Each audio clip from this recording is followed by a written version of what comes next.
사랑과 마음 상담센터에서 보내드리는 성령 안에서 믿음의 작아진다는 시간입니다. 우리는 그리스도의 계시, 성경을 통해서 이것을 지금 읽고 보고 느끼고 깨닫고 하는 겁니다. 과연 나에게 그리스도는 누구인가? 여러분, 우리가 예수를 나의 그리스도로 믿습니다. 주는 나의 그리스도라고 신앙 고백을 합니다.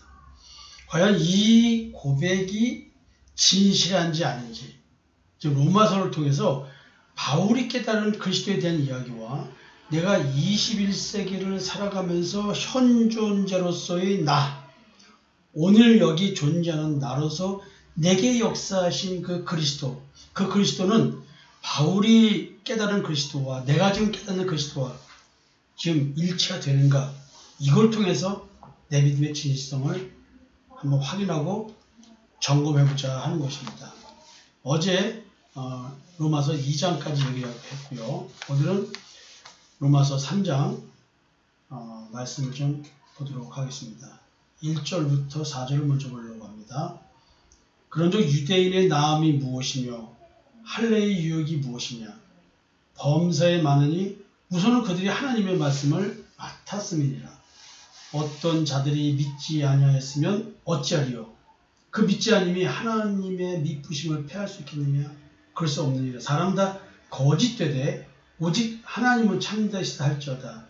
기록된 바와 같이 주의 말씀에 의롭다함을 얻으시고 판단하실 때에 이기려 하심이라 한가 같으니라. 자, 지금 이 말씀은 어제 여러분들에게 할례에 대한 얘기가 있습니다. 유대인, 우리는 혈통 가지고 유대인을 따지지 않습니다. 이면적 유대인, 즉 행위적으로 율법을 지킨다고 해서 유대인이 아니고요. 마음의 할례를 받은 자, 그가 할례받은, 육의 할례받은 유대인이 아니고 그 마음의 할례받은 자가 진짜 유대인이다. 이면적 유대인이 유대인이다. 이런 얘기를 나눴습니다. 여러분, 할례를 받는다. 그리스도에 의한 할례, 손에 의하지 않은 할례, 그리스도가 해주신 할례. 여러분, 이런 말들 맨날 하는 얘기죠. 마음의 할례 받는 게 무엇인가? 이런 고민을 하지 않으면 성경은 분명히 이 마음의 할례를 받아야지만 하나님을 하나님으로 섬길 수 있다고 합니다. 진짜 내가 예수 그리스도로 말미암아 참 하나님 여호와를 믿고 섬기고, 그리고 정말로 죄의 집에서 해방되고 율법의 저주에서 해방되고 마귀스타의 사망 권세에서 해방되고 싶으시냐는 거죠. 이 열망, 이 갈망, 나는 반드시 이 소망을 이루어야 돼. 나는 다른 거 몰라도 성경 읽다 보니까, 그리고 성령이 내게 역사하고 빛이 비춰지니까 내가 이런 존재라는 것 속에서 나는 나를 어찌할 수 없는 나를 발견하는 거야. 내가 나를 어찌할 수 없다. 그래서 나는 예수를 바라보고 주의 이름을 부를 수밖에 없는 존재라는 사실, 이것은 마음의 할례를 받아야지만 나오는 영적 현상인 것입니다. 유대인들이 육체에 손으로 하는 할례를 받은 게 뭔 유익이 있냐는 거예요. 사실은 하나님의 말씀을 맡았다. 이제 하나님의 말씀을 맡아가지고 예수님이 오실 때까지 사실 예수에 대한 증거를 한 거예요. 그들의 역사에 하나님께서 역사하셔서 그리스도가 어떻다는 것을 깨닫겠는데, 결국 예수님 오실 때까지 사실은 제대로 이루어지지 못합니다. 소수의 무리들은 신앙을 지켰지만 아무리 율법을 통해서 그리스도를 설명하려고 해도 그들은 행위를 받지 마음을 보지 못했다는 것이죠. 할례는 마음이 하라고 얘기를 그렇게 해줬건만 왜 그 말이 그렇게 안 들렸을까요? 왜 믿지를 못했을까요? 축복을 받았다고 생각한 유대인들이 도리어 저주를 받는 변질된 신앙을 가진 유대인들로 바뀌어버려요. 진짜 하나님의 말씀을 맡은 자들이라고 한다면 축복을 받아야 될 것이 아닐까요? 당연히 축복을 받아야 되는데 왜 이들은 저주의 선포의 대상이 됐을까요? 하나님께서 택하셨지만 유대인들은 불신앙의 태도를 보였습니다. 유대인들은 자기들이 변질된 신앙을 갖고 하는 게 나오고 있음에도 불구하고 자기들에게 하나님의 언약이 이루어질 거라고 믿고 신뢰하고 있었습니다. 이건 자기들의 착각이었죠. 그러니까 그들의 신앙에도 불구하고 하나님 스스로가 언약하신 것은 이루어져 가십니다. 심판날에 여러분들 어떤 일이 있을 것 같습니까? 오늘 4절에서 주께서 주의 말씀에 의롭다함을 얻으시고 판단받으실 때에 이기려 하시리라. 이런 말이 있습니다. 그러니까 우리가 지금 심판을 염두에 두고 신앙생활을 하지 않는다고 한다면 우리의 신앙은 사실은 별 힘을 갖고 오늘 나를 움직이는 내 마음의 내면의 동기화가 이루어지지 않습니다. 바울의 고백처럼 그리스도의 사랑이 나를 강권한다는 말, 내 마음의 성령의 역사로 말미암아 성령의 불을 뜻이 해주시는 이 동기화된 이 나의 온내 삶, 십자가의 증인으로서의 삶, 내가 오늘도 내 삶 속에서 하나님의 역사가 있는 자로서 내 작은 입술 벌려서 내게 이루어진 그 믿음으로 거룩해진 영생을 얻는 그 실체가 무엇인지 죄의 집에서 해방되는 나의 마음, 십자가에 못 박아 죽어가는 나의 그 고통, 그럼에도 내가 이 고통 중에서도 소망을 가질 수 있는 것은 이제 마음의 쉼, 안식의 길을 걸어가고 있다는 이 확신, 이것이 있기 때문에 그렇습니다. 이런 것을 고백하는 거거든요. 이 고백이 십자가의 증인의 삶입니다. 이 말 하지 말라고 해도 목숨 걸고 할 수밖에 없는 나라는 거죠.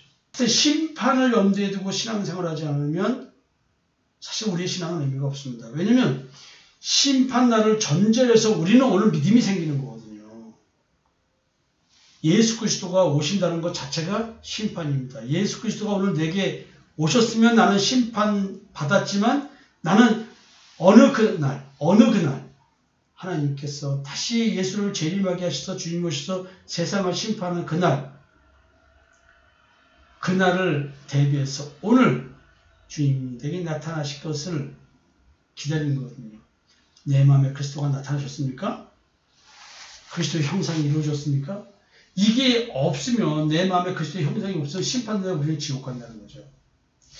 여러분 천상에서 재판이 이루어지는데 하늘나라의 법 중에서 이루어질 재판을 어떻게 대비하고 계십니까? 지금 이 땅에서도 법원이 있잖아요. 또 검찰이 있어서 기소하잖아요. 법원에 재판해달라고. 또 경찰이 있습니다. 경찰이 사건 조사하잖아요. 사건 조사에 경찰에 이첩하잖아요.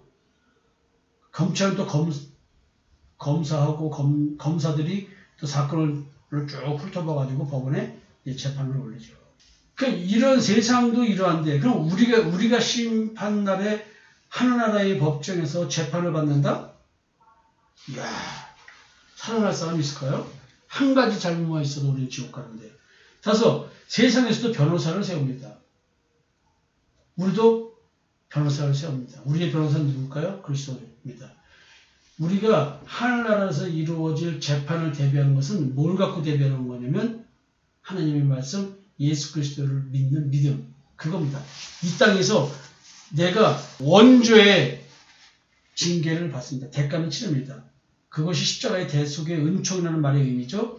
십자가에 나의 옛사람을 죽이는 것, 그게 대가를 치르는 겁니다. 그래야지만 우리는 새 생명을 받고 새 사람이 될 수 있습니다. 내가 새 사람이면 심판날에 우리는 심판받지 않습니다. 그러니까 이 땅에서는 십자가의 증인의 삶을 사는 고난을 겪게 됩니다. 사람은 거짓된 존재입니다. 오늘 바울이 말합니다. 사람은 다 거짓되다. 여러분 중에 자기가 진실되다고 생각하고 바르고 올바르다고 생각하는 사람이 있습니까?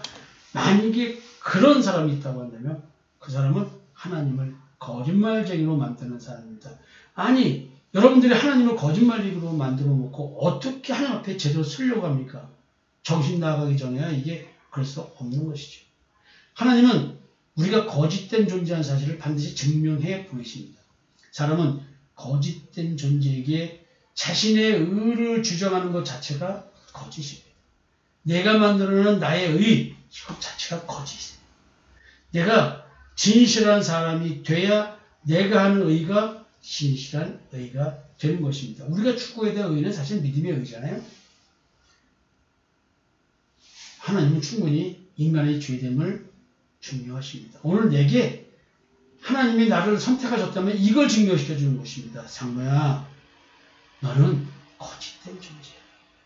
너의 모든 것 거짓이야. 네 마음속에 죄밖에 없는데 네 뭐가 있겠니? 탐심과 종욕, 회치적 무덤 같은 것이 너의 마음이야. 오늘 하나님께서 나한테 이런 걸 가르쳐 주시는 거예요. 오늘 저와 같이 신앙생활 하시는 분들이 만약에 오늘도 자기가 진실된 존재로 착각하고 산다? 반드시 여러분들에게 이걸 증명시켜 주실 것입니다. 하나님께서. 인간은 그 어느 행위로도 하나님의 의로우심과 순전하신 공의로운 심판에 도전장을 내밀 수가 없어요. 즉 내가 이렇게 의로운데 뭘 심판하십니까? 이게 우리가 사실 이루고 있어요. 내가 얼마나 의로운데요. 이렇게 어려운 상황에서도 제가 어떻게 버텼는데요. 내가 어떻게 저 사람한테 잘하려고 노력을 했는데요. 세상 사람 다 나쁜 짓 해도 저는요. 아무리 힘들고 해도 절대 그렇게 하지 않았습니다. 이런 얘기를 한다는 거죠. 여러분, 하나님의 언약, 이걸 믿지 않는 자들의 행태는 자기 자신들이 어떤 존재인지를 모르고요. 하나님의 심판에 대한 두려움을 갖고 있지 않습니다. 사랑과 마음 상담센터에서 신앙생활 하시는 여러분들, 오늘 이 아침에 이 성경 공부를 통해서 나의 신앙이 올바른지 아닌지, 내 믿음이 진짜인지 가짜인지 진실성 여부도 분별하시면서 오늘 하루를 한번 심판, 그리고 나라는 존재, 어디까지 거짓되었고 얼마만큼 내 마음이 부패했는지 또 다시 한번 느껴보고 경험하는 하루가 되었으면 좋겠습니다. 성도 여러분, 사랑과 마음 상담센터에서 보내드리는 성령 안에서 믿음의 자가 진단 시간이었습니다. 오늘 하루도 기쁘고 즐겁고 감사한 하루 되십시오.